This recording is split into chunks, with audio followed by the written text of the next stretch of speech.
एक बड़ी भूमिका रख दी है मैडम ने।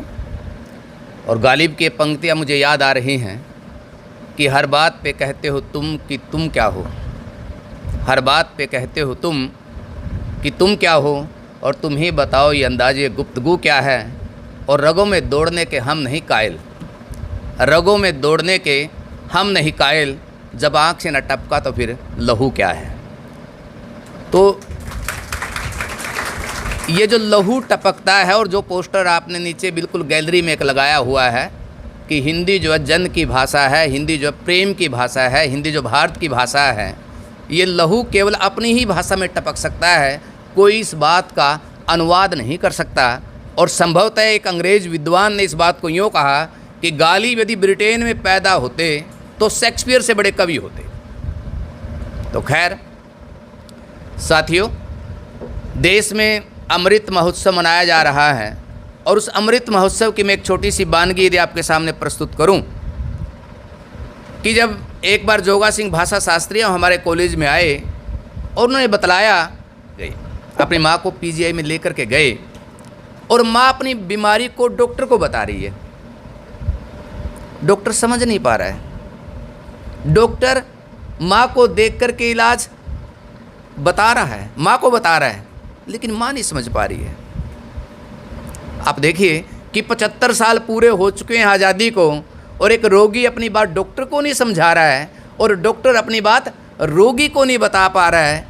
ये इस देश की स्थिति है, जिस देश ने आज़ादी को प्राप्त किया है, जिस देश की अंतर्राष्ट्रीय आर्थिक अर्थव्यवस्था में 5वीं पोजीशन के आसपास जो देश पहुंच चुका है, लेकिन वहाँ क्या लोग आपस में अपनी बातों को बता पा रहे हैं?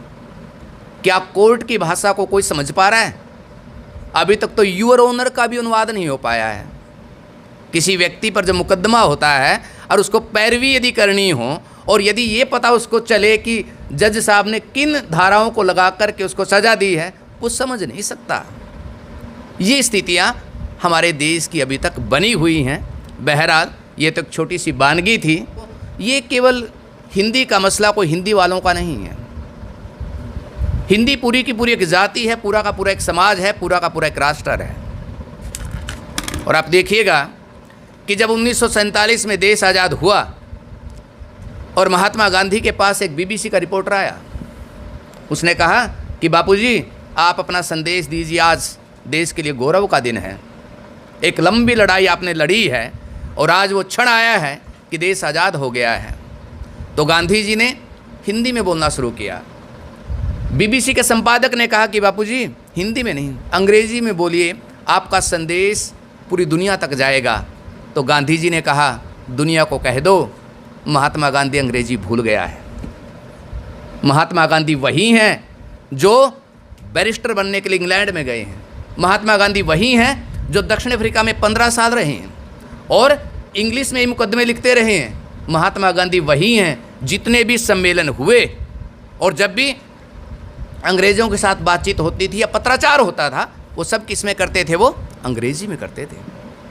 लेकिन उस व्यक्ति ने कहा कि नहीं, कि कोई देश यदि आज़ाद है तो किससे पता चलता है? उसकी भाषा से पता चलता है।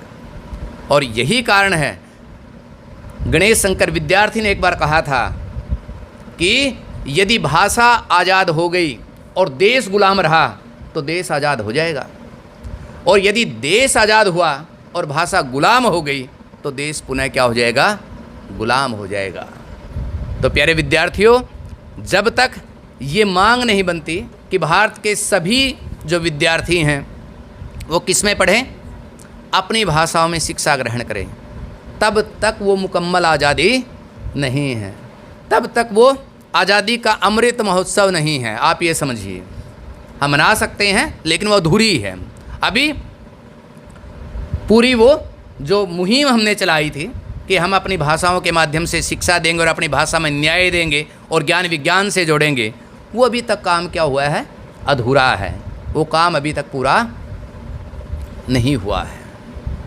तो और इसी कारण जब ये काम पूरा हो जाएगा, आप देखना कि आपका जो देश में लोकतंत्र भी मजबूत होगा, आपके देश में ज्ञान विज्ञान की स्थिति भी बढ़िया होगी, आप अपने ढंग से अपनी बात को रखिए, बोलिए, और आप अपनी भाषाओं में पढ़ने लिखने की जो मुहिम है उसको समझिए, क्योंकि जब तक आपको समस्या समझ में नहीं आएगी तब तक बात बनने वाली नहीं है।